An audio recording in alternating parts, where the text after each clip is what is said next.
Tonight, what I want to do is to share with you what I learned about the Fish Special Service Force on the Winterline. Kind of a story that maybe some of you doesn't know. I don't know how many of you knows about the Fish Special Service Force and what happened to this unit in my area. So if I can start, maybe I can start sharing my pictures to give you an idea of what I'm talking about. Let's do like I learned before with Bob. Okay, can you see the picture? Okay. Okay, this is the cover of my book. I made this book 2 years ago about the Special Service Force on the Winterline. It's mostly a then and now book with pictures I located along the battlefields I explored since I was a kid. And just a cover to introduce the argument. But it's also a cover to focus on two topics, first of all. The first one is the Winterline. Most of you knows the Gustav line. The Gustav line, of course, it's the famous German line that went from Aurunci Mountains to Ortona. But some of you maybe doesn't know that before the Gustav line, there were other lines.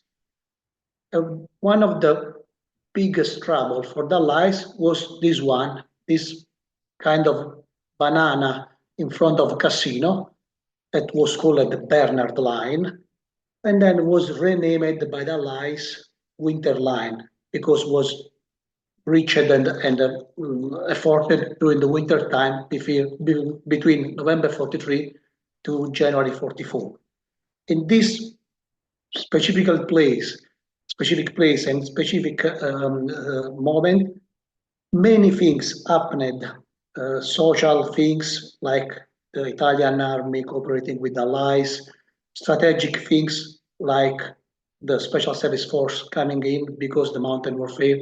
So we decided as collectors of the area to talk more about the Winterline, our name Winterlines for that, less of the Gustav line because we were tired to be under the shade of the Gustav line. So this is a kind of introduction I want to do. Many people know every time people talks about the Gustav line, forgetting what happened before. So tonight, what I want to do is little bit talk what was the situation in my area and why the Special Service Force was sent to fight in this area and what they did. So let's continue. Okay, this is a little resume of the Allies advancing after the Salerno landing. It's also a good way to show how difficult became the Winterline. As you can see, the blue arrow represent the Allies, the 5th Army and the British 8th Corps, 10 Corps moving up from the Salerno landing. And this dashed line here, the last one, as you can see, it's named Winterline. It's the defense line reached at the beginning of November 43. To cross this line from Venafro, here, right in the middle where I am, to Cervaro, where Brad's father was during the war with the 5th Armored Division, it took to the Allies 2 months and a few days. So a long time just to make 12 kilometers in a straight line advancing. Why this line was so difficult to cross? For different kind of reason. Here we have a better view of the line at the tail end view of my sector. This is the end of November 43, 29 November. These kind of maps are easy to be found on the army publication, from Volturno to the Winterline. It's a 5th Army publication, and you can find all these maps. And it's interesting to see that the line goes almost in all the mountain peaks from to southwest of Venafro to north of Venafro. This area became the perfect stage for the German troops to resist because they had a perfect view on the Volturno Valley and the Lili Valley on the other side. controlling all the troops that were coming up from the south, from Salerno landing. And this is a wonderful picture of what we call the first jump. When the Allies, the Fifth Army, came in the war area south of Venafro. Venafro is right in the middle of this mountain. This is the Volturno plain seen from south of Venafro. They found in front of them this wall of mountains. From right to left, we can see Monte Santa Croce, Monte Corno, and Monte San Mucro. West of San Mucro, on this side, there is the Mignano Gap, the famous Mignano Gap with all this story. This is the first jump. Those are the first mountains the Allies had to cross, to conquer, to start to push up the Germans away from this area. Because the Germans, they controlled the high spots of the mountains. From that area, they were able to aim the artillery along the trails and the roads where the Allies were coming up. Why it was important to conquer these mountains? Let's go back a little bit. For two reasons. The two main roads that goes, now they really go, actually they still go from Naples to Rome. The Highway 6, and here where is this kind of a bend, it's the Mignano Gap. And the alternative route of Mainarde, this area here. You can see the other road here, north of Venafro. It's an alternative route that goes behind the mountains in Cassino direction. These two roads were the only roadable road that was possible to use by the Allies to cross these mountains with all the strength of the Fifth Army. And these two roads ran, the north one ran behind these mountains on the right, and Highway 6 ran just behind San Mucro on the left. The situation was this. The Fifth Army came here with a kind of idea of warfare that was mostly based on mechanical infantry. So they came here with a lot of vehicles, a lot of jeeps, a lot of tanks, thinking that they were able to use this kind of mechanical power against the Germans up the mountains, but it was impossible. The mountains had no roads, no roadable roads. It was impossible to reach the front line with vehicles. And another problem came up also by the soldiers.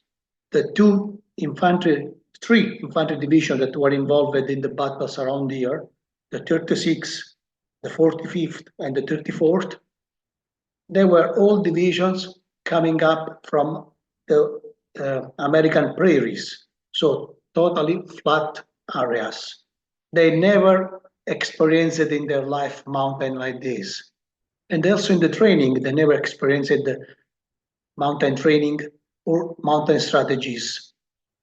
So the landscapes became one of the most big trouble for the Allies. The German troops, they had the mountain troopers, so for them it was quite easy manage this kind of situation. For the Allies, for the American Fifth Army, it became one of the biggest problems. Why one of the biggest problems? Because every kind of logistic, from supplying troops on the front line or moving down the wounded, this is a wonderful picture taken from the Monte Santa Croce, looking at the Pozzilli flat area, just east of Venafro. Venafro is 2 kilometers on the right of these pictures. It was made by shoulders or by mules. It was really, really difficult to move up this mountain for logistics and for wound evacuation. This is another wonderful picture showing the kind of trouble they had to move down from the front line to the backline position. Sometimes it needs to use 6 men or heavy wounded to go down from the mountains. It took close to 2 hours to reach an hospital from the top of the mountain by these men, following the mule trails like the one in the picture. In this kind of a tactical situation, came up the idea to use the Special Service Force. And why this idea came up in this kind of situation? Because since 1942, the Fifth Special Service Force was trained as a special warfare unit, able to afford every kind of situation like the modern special forces are able to do. So they were trained to be hand-to-hand fighters, paratroopers, but the most important one was they were able to hike and climb mountains with heavy weight on their shoulder. They were able to bring many kilos of supplies by themselves up the mountains and climbing mountains. So they were mountain trained differently from the normal infantry. This special training they made and also because they were ready to be used but waiting to be used, made the decision to send them in the Italian campaign. And what happened? The operation that was set to cross the line was called Operation Raincoat. Operation Raincoat is a famous name for in our area. It's the main name of the operation used to cross this line that here we can see in the tiles. One of the most important obstacles was the Highway 6, the Mignano Gap on the Highway 6. Maybe every one of you knows the story of Mignano and San Pietro Infine, the Battle of Montelungo with the Italians, everything around here, from San Mucro to Monte Camino, with La Difensa in the middle, was really heavily controlled by the German troops. It's a kind of bottleneck where the Highway 6 moves through the mountain. Some of you came with me to see this kind of physical situation. And this kind of bottleneck made the Germans supremacy against the Fifth Army advance. One of the obstacles, there were two big obstacles, San Mucro in the north side of the Highway 6 and Camino and Difensa Mass on the south. For the Camino and Difensa Mass, already the British 56th Infantry Division tried its best to conquer from the south the Camino area, but they gained just a little bit of success, not so much. The 3rd Division, the American 3rd Division, also tried its best to conquer Monte La Defensa area, but without success. The American 3rd Division reached halfway the slopes of La Defensa, losing a lot of people, a lot of soldiers. And La Defensa became the strongest point for the German troops. In this contest, the Allied commander said, okay, we have these special forces trained for mountain warfare. Maybe it could be an occasion to see what they can do to conquer these mountains. The idea, the mission was to conquer the top of La Defensa, trying to surprise the German troops from the worst part of the mountain. La Defensa is in the north side here and the east side here, very steep cliff. There are stone walls, sometimes 20, 30 meters high. So a natural fortress, like a stone corner that was impossible for the normal infantry to afford to climb. The 3rd Division tried, but without success. The German placed their mortar emplacement and their backlines in that area because they knew that the American 5th Army had no mountain troopers. So they never expected someone coming up from this side. After the planning, the action came up almost in this way. I learned this by myself on the battlefields and also talking with veterans. I will thanks at the end of the presentation. The Fifth Special Service Force was left in Presenzano. They came out from the trucks in Presenzano, and they walked all night long from Presenzano to this area, the area of, between Caspoli and Mignano. There's a little creek called the Piccia, and they set their rest area along the creek to be hide. And they worked all night long because they were special forces, so they were able to work in night patrolling and also to not be seen by the enemies. When they reached this area, some scouts were sent up La Difensa. I knew one of them, and they climbed La Difensa 5 times before the assault. The scouts explored every kind of way to reach the top. Last time they climbed, they reached so close to the enemy troops that they were able to steal food for the German troops. It's a story told me by one of the scouts. And when the approaching trail was finally set, the troops started to move. At the beginning, the assault should be managed by the 1st Regiment. But because a discussion between officers, the 2nd Regiment was sent to assault the top of La Difensa. And the 1st Regiment was sent in reserve.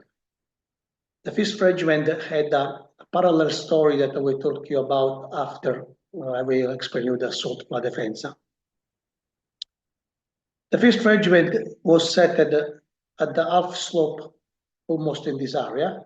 The 2nd Regiment started to climb La Difensa in the area already secured by the 3rd Division. Then they stopped waiting for the next night because they want to climb La Difensa in the night to be sure to not be seen by the enemies. What happened is that the 2nd Regiment was ready to climb and the artillery was ready to fire. The idea was to give them 3 hours of covering, artillery covering, before the troops assaulted the top of La Difensa. So they started to climb La Difensa at about 2 o'clock in the night. The artillery started to shell the top of La Difensa, keeping the German troops under their bunkers. So in this way, it was easier to move without the German troops who were looking at the slopes. And the top was reached just a few little times before the sunrise. And when the first troops, the first assault group that was made by 75 people, started to move down from this side, from the very north part of the cliffs, south in this direction, assaulting the German troops, the Germans were really not expecting no one this way. The surprise was really complete. What happened that one German soldier in a bunker saw some shadows running down from the slopes and started to shoot, but it was too late. Already the troops were in the German backlines, and the Difensa top was suddenly conquered. And now I want to show you a picture. This is those are the cliffs just before the top. This is the top on the left, and those are the cliffs they climbed for the assault. What we see down here are men of the 1st Regiment supplying the troops because it was made a supply trail coming up this way after the conquest of the top. But those are the cliffs that the troop climbed after during the assault. And this part is about 30 meters of cliff. So they climbed using ropes, 3 ropes and hands. And they surprised 75 people surprised the Germans behind this cliff.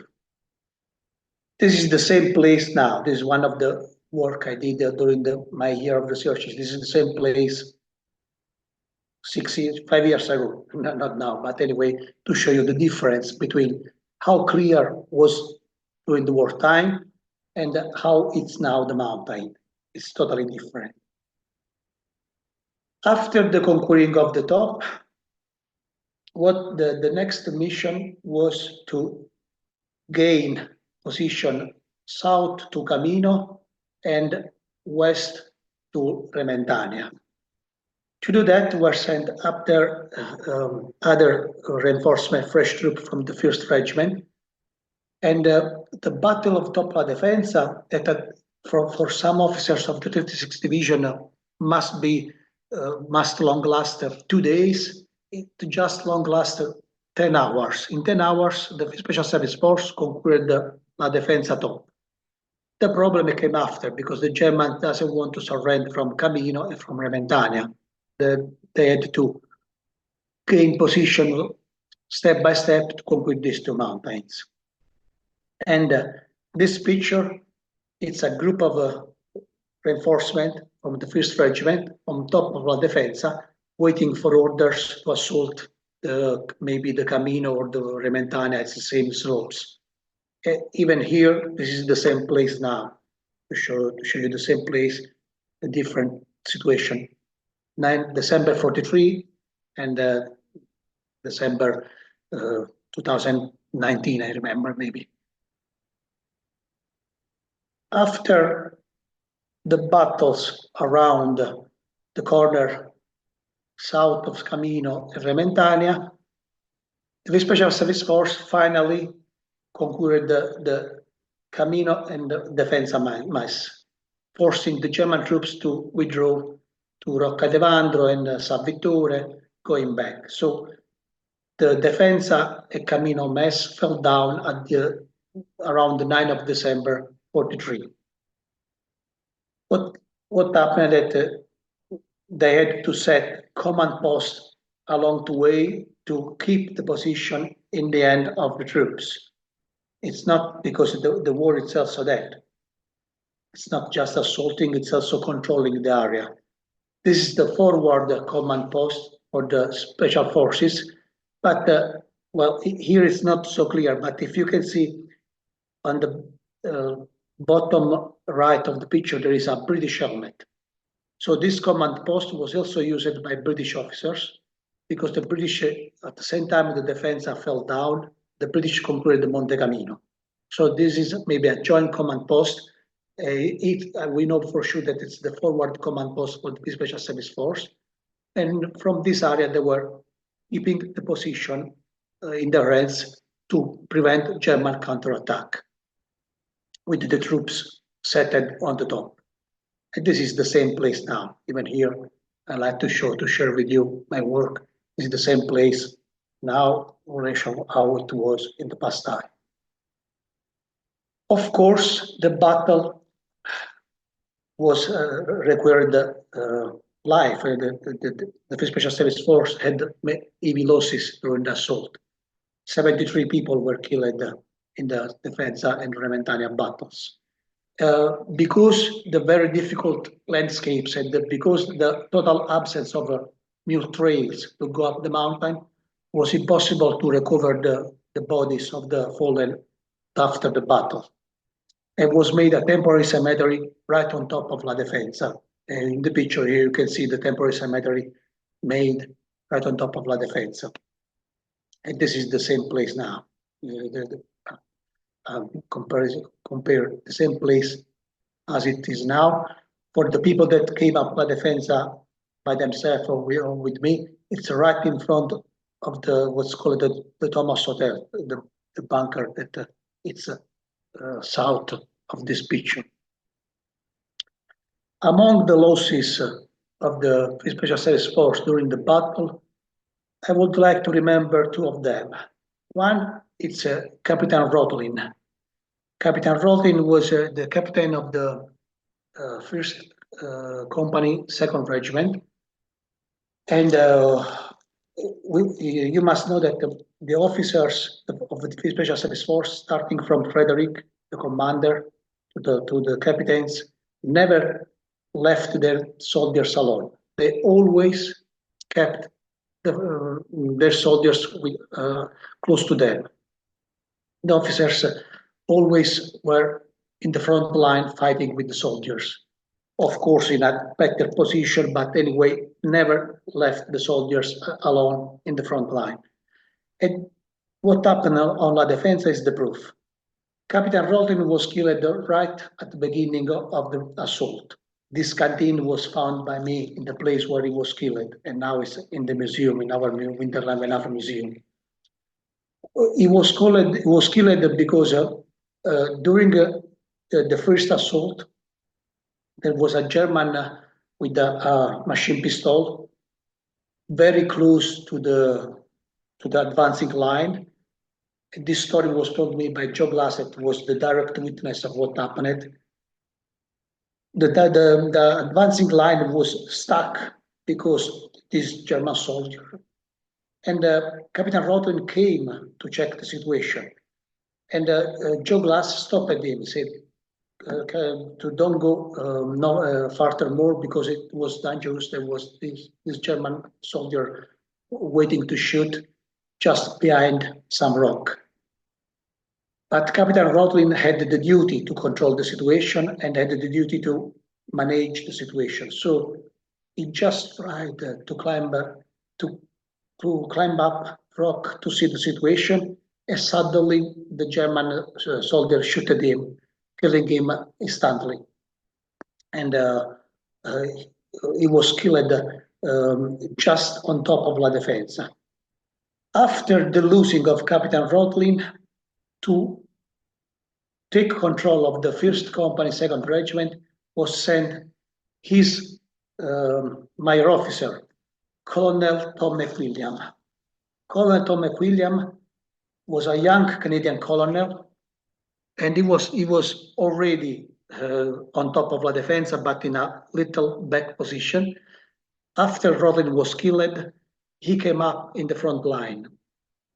And his duty was to regroup the strength of the 1st Regiment and try to assault with a final pushing Monte Majo.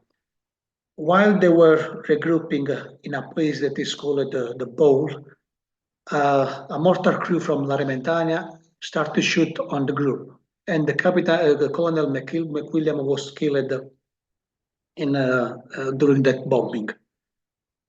So in just 2 days, the 1st Company, 2nd Regiment lost soldiers and officers like the captain and the colonel. It's a way to show you how different it's the way to fight of the special warfare units instead of the normal infantry. Colonel McWilliam's wife was pregnant of this man, Tom McWilliam Jr. It is a close friend of mine. Tom McWilliam Jr. born in June 1944. Colonel McWilliam was killed in December 1943. So his wife was pregnant 3 months earlier. And Colonel McWilliam never knew that his wife was pregnant because his wife never wrote him about that, because doesn't want him worried about something. So McWilliam died knowing nothing about his son, and this son born knowing that his father lost his life as a special forces at La Defensa. Tom McWilliam Jr. came to visit me and the mountains maybe 12 times. Last times 2 years ago. Now it's 83 years old. So it's quite old. It's impossible to him to come again on the mountain. But we are close friends, and I like to share with you this story. After the Battle of La Defensa, the 5th Army was able to gain a little advance on this area. See here, this darkened area south of the map. To conquer the Mignano Gap, it was still there will be other battles like the one for San Pietro Infine and the one for Montelungo, to conquer finally the Mignano Gap at the middle of December 43. But anyway, what is important that after the Battle of La Defensa, after the first battle of the Special Service Force, this area was gained as a conquering area by the Allies. After the battles of San Pietro Infine and Montelungo, this area was still not so safe because there was still a German hard resistance on this secondary line, a little bit northwest of the Mignano Gap. And the strong point of this defense line was this small hill. It's called the Hill 720. Here it's reported 730, but it's Hill 720. And again, the problem was the landscape. And so the commander says, okay, let's send again the 5th Special Service Force against this strong emplacement, German emplacement. And this will be known as the Christmas battle, because the battle will be made on Christmas Day of 43. How was managed the situation? First of all, from San Pietro Infine, this is the Zingaro cave, it's called La Grotta dello Zingaro. This was the command post for the Allies in San Pietro after San Pietro was conquered.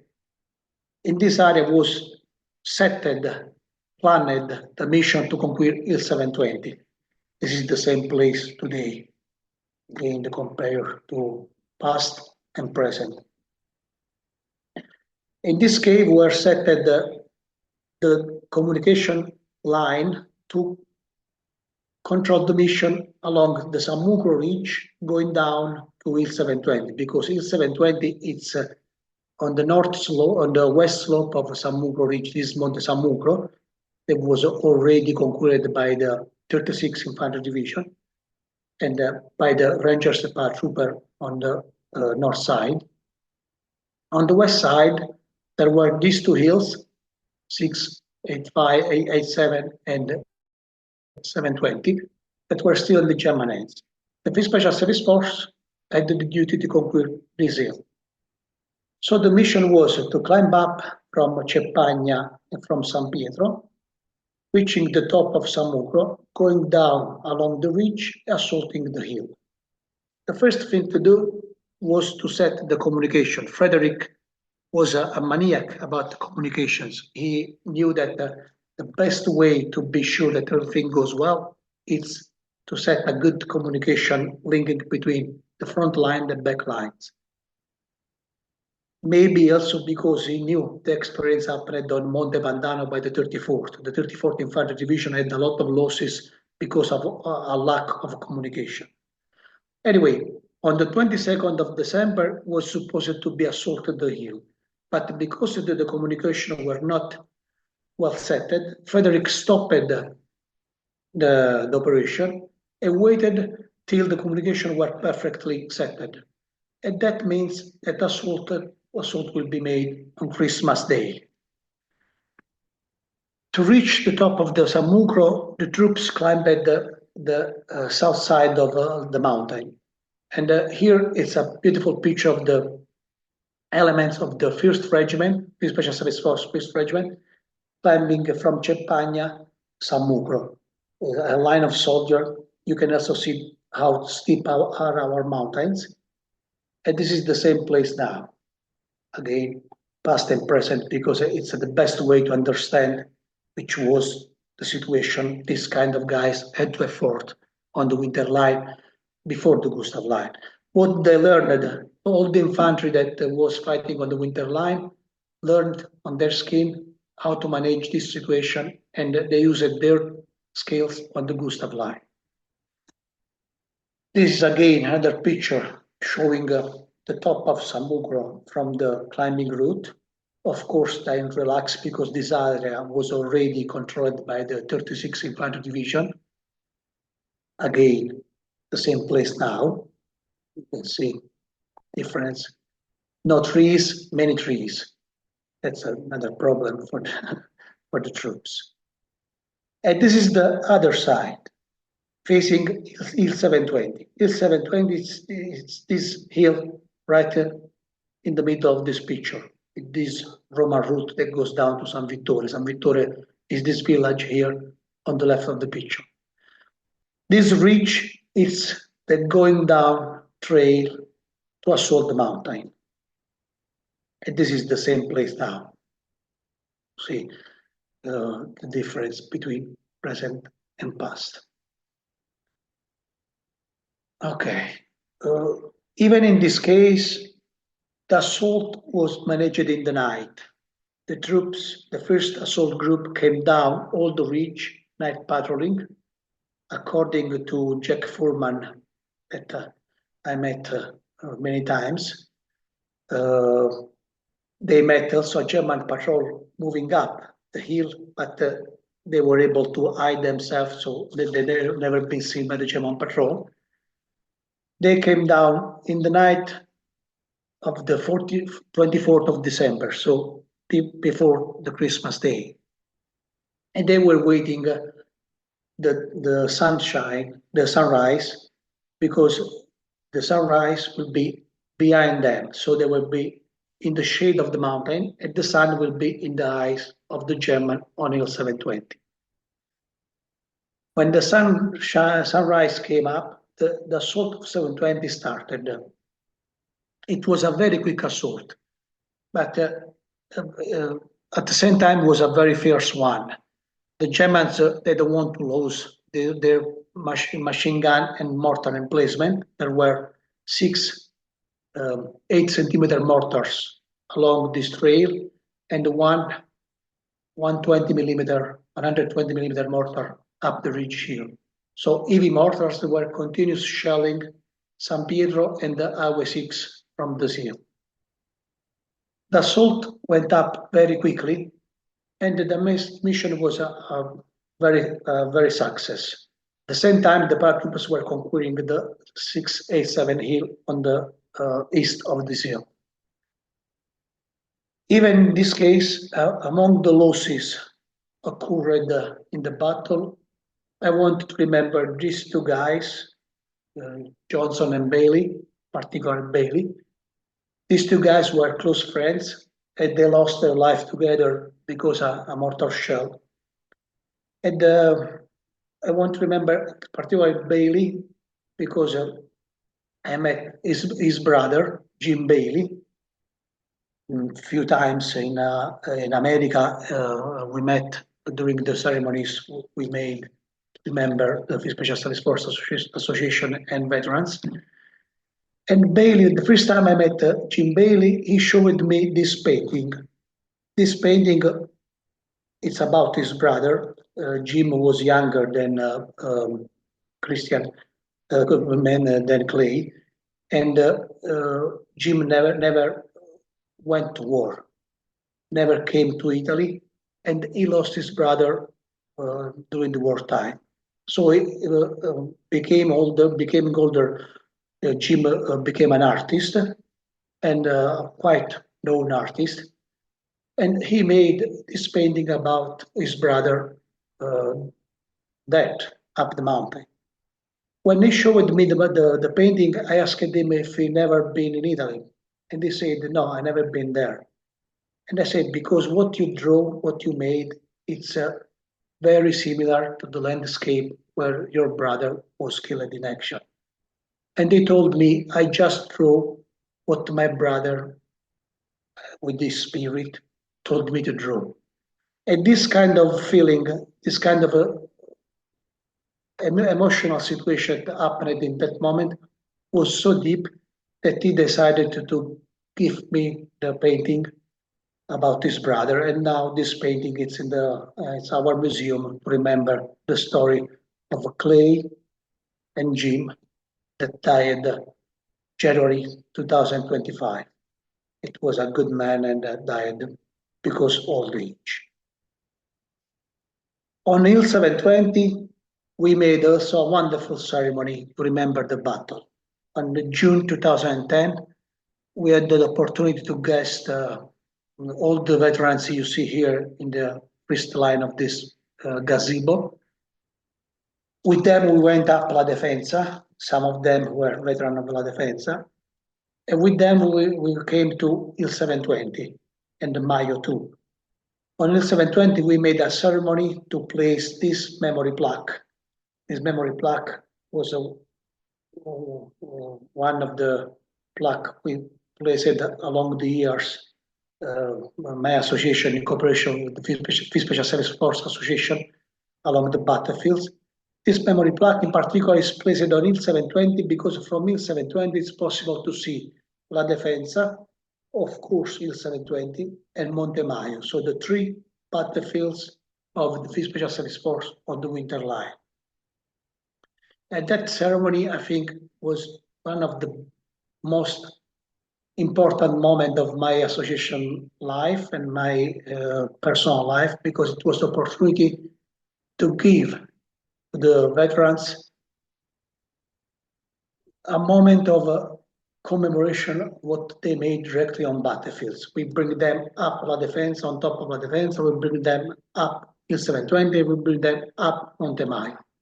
That was really a moment we enjoyed so much, and is still live in my memories. After the Battle of Hill 720 and La Defensa Hill 720, the front line moved a little bit northwest. This is the front line at the beginning of January 44. In this moment, the German strong point became Monte Majo, up here. You can see the Special Service Force going there. Monte Majo, it's a mountain mass. It's not a typical mountain. It's not. There is no ridge. There is no crest. It's a mountain mass with the on top of some little hills.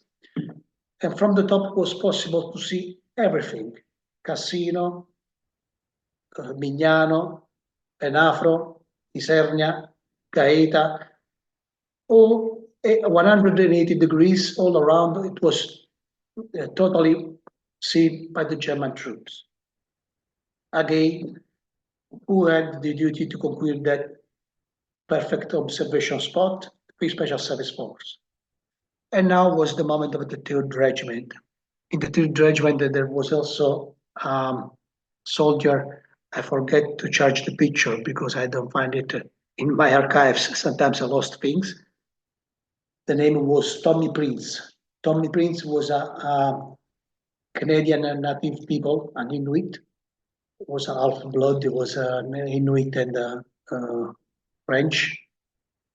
And because he's a culture, because he's a particular skill of a hunter, he became a scout in the Special Forces.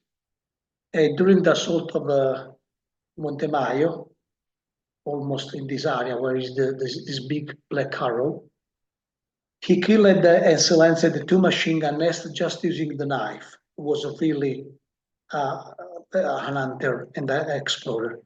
After the war, he became a Special Forces trainer and sniper. He fought also in a Indochina War and Vietnam War. He became the most decorated Canadian soldier in the story. But when he came back in Canada, he just became back an Indian people. So he was treated as the Indian people were. So he suffered alcoholic problem, no job. He lost every kind of glory he gained in the war, just lost because going back home, he just became back an Indian people. And in that time, the people were not treated well as now. Anyway, the Monte Majo assault was managed by the 3rd Regiment. And again, what was the problem? The landscapes and the mountains and the cold winter coming up. This is a perfect picture to show the situation. This is an Italian Italian mule stuck in the snow with 2 Special Service Force soldiers trying to take out him from the snow. Is a true the meaning of the winter line. If a winter line could have a picture, should be this one, or the one with the soldiers in the snow. Again, this is the same place now to show you how rocky and how steep our mountain can be. In this case, the first approach was made in the night, but because it was covered by snow, the mountain, it was not useful at the same way that in another situation. So the troops started to climb the mountains, going to what is called the Colle Aquilone. Another group came on the side of the mountain, trying to conquer what's called the 1109, Colle Vischiatario, but they had to retreat because an heavy artillery shelling made them to retreat. You can see the movement. Then the final assault to conquer all the area in 1109. This is a view from the top of Monte Majo looking south. Here in the background, you can see Monte Santa Croce, Monte Corno, and the Samuels on the right. To reach Monte Majo from this mountain were assaulted the 5th of November 43. This picture is taken beginning of January 44. So from here to this picture, 2 months just to advance maybe 10 kilometers, just less in straight line. And this is the same place today. This is another view from the top of Mayo showing where they came from. The same picture, same place today. After the conquering of Monte Majo, the idea was to send the Special Service Force to Cervaro and then to Cassino.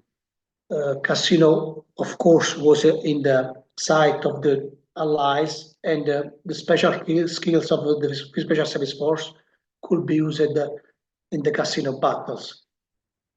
Here it's a wonderful picture of Cassino and the Abbey took from the saddle between Colle di Schiataro and Monte Majo. The Special Service Force never reached the Cassino. They just reached Cervaro to clean them by snipers. And then they helped the 36th Division to cross the Rapido River in the area of Sant'Angelo. But after that, they were sent in Anzio to be part of the Anzio landing and to protect the Mussolini Canal.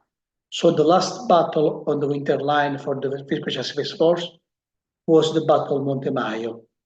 And even here in this case, I can show you the compare then and now. This is the same place now with the Cassino in the background, Cassino in the background with the Abbey, to show you the difference, how it was in the wartime, so totally clear, in the modern time with the vegetation.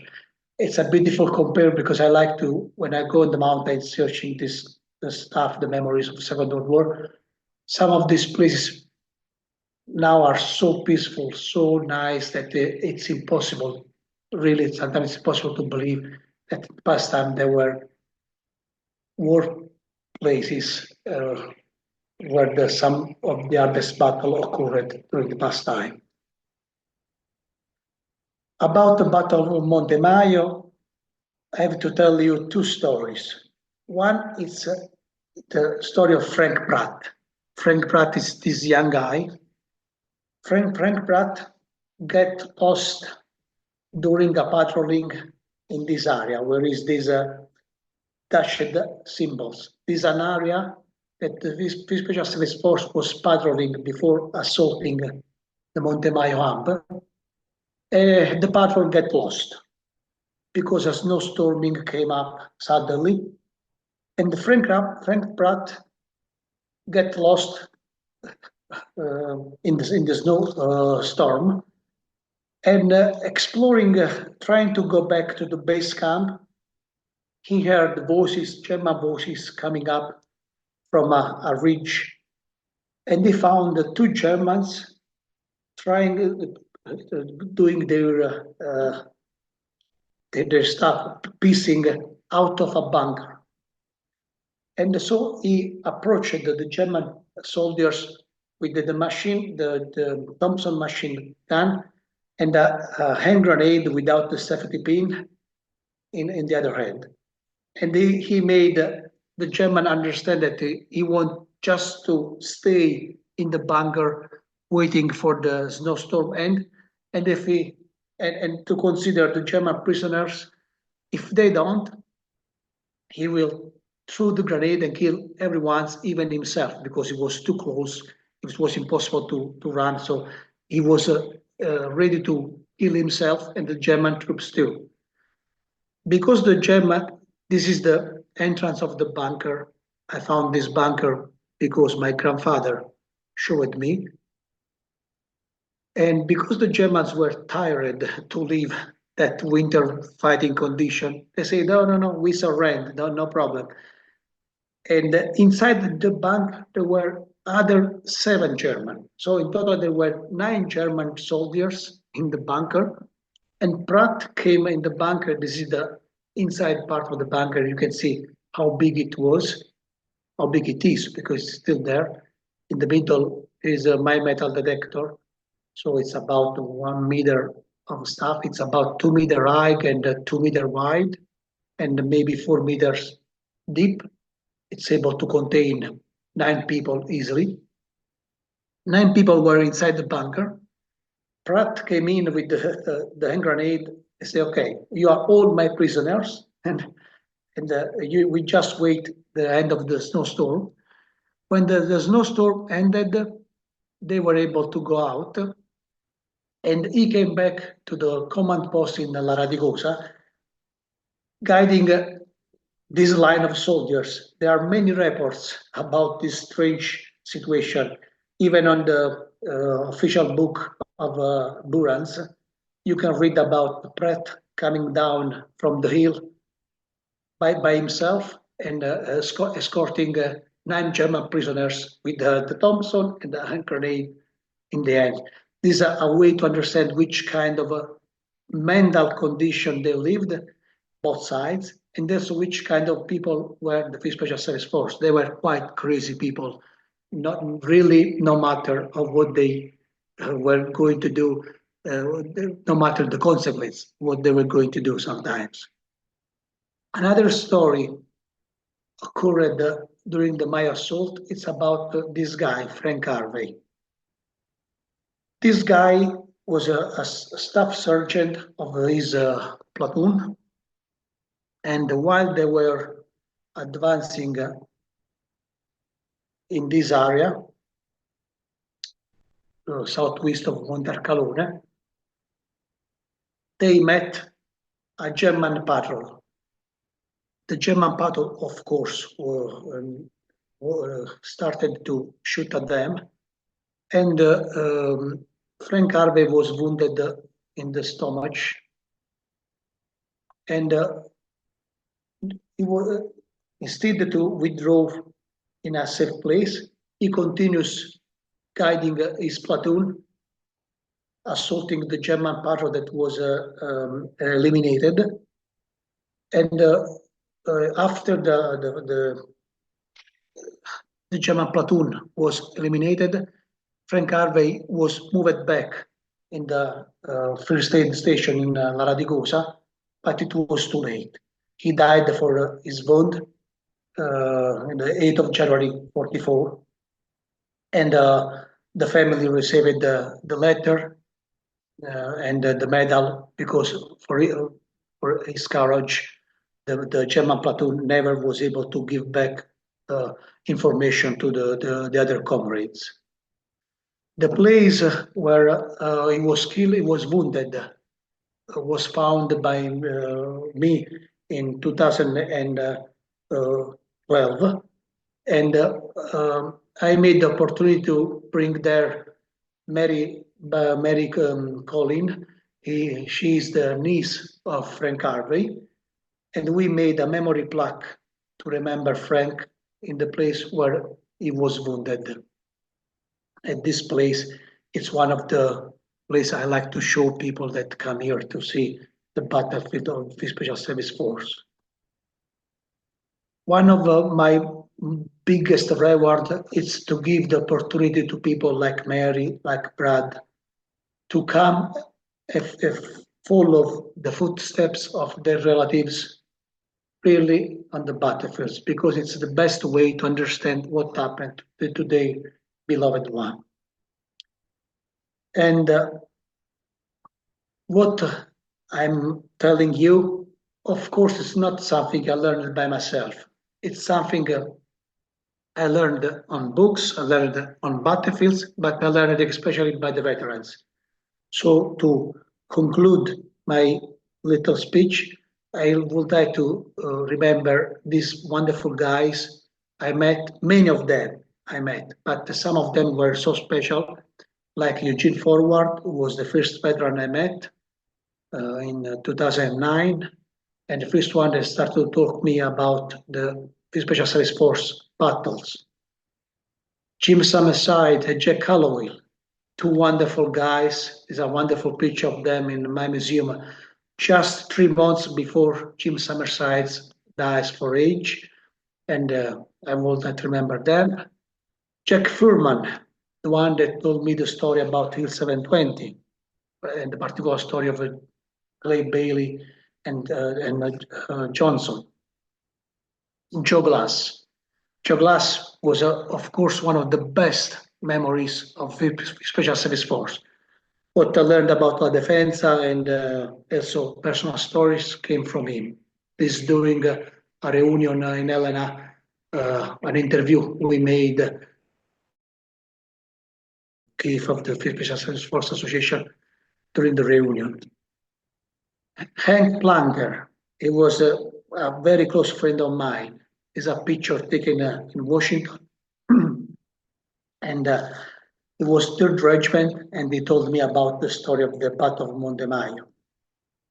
Melchior Riliera, this guy in the picture, this is a picture I made in Washington with him. In this picture, he was 105 years old. This guy joined the Special Service Force volunteer when he was 35 years old. A very old guy for the Special Service Force, for the Special Forces.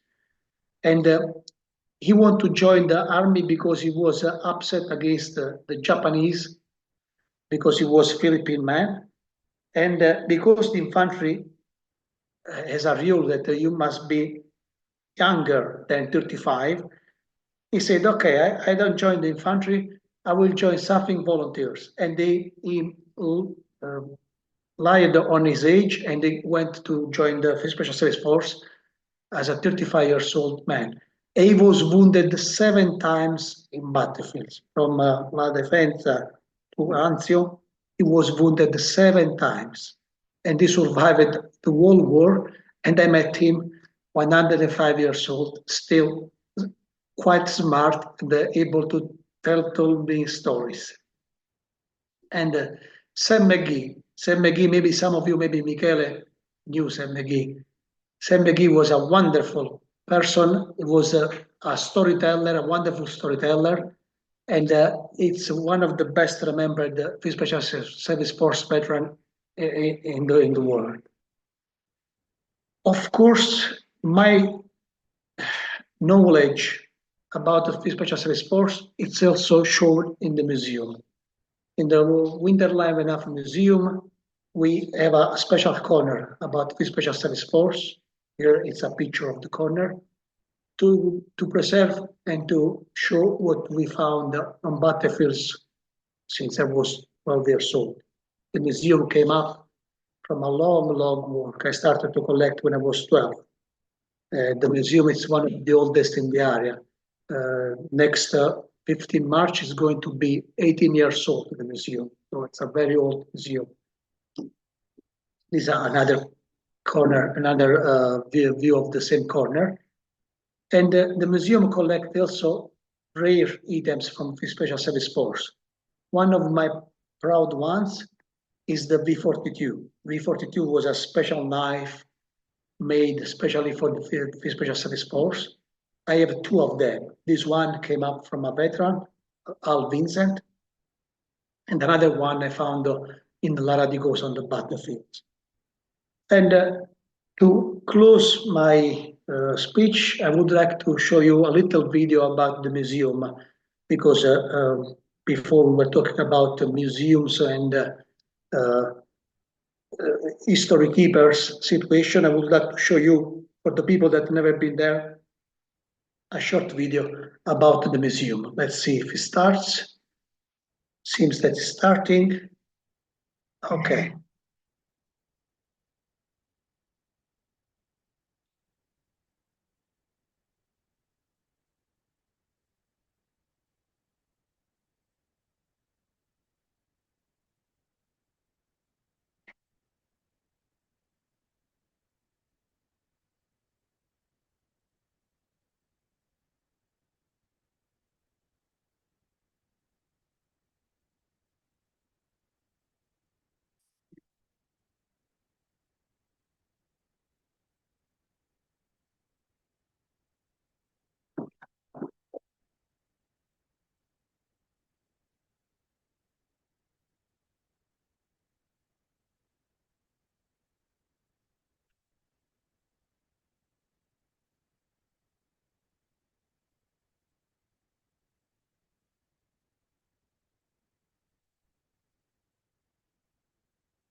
As you've seen, the museum it's made like a timeline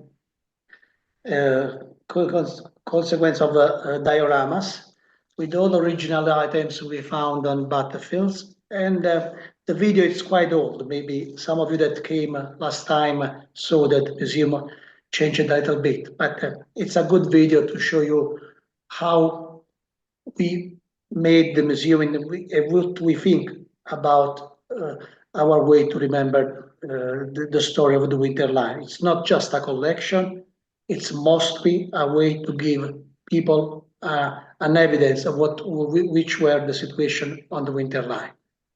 That's it. I ended my speech. I hope it's not boring too much. Beautiful, Luciano. Thank you. Thank you. Any question?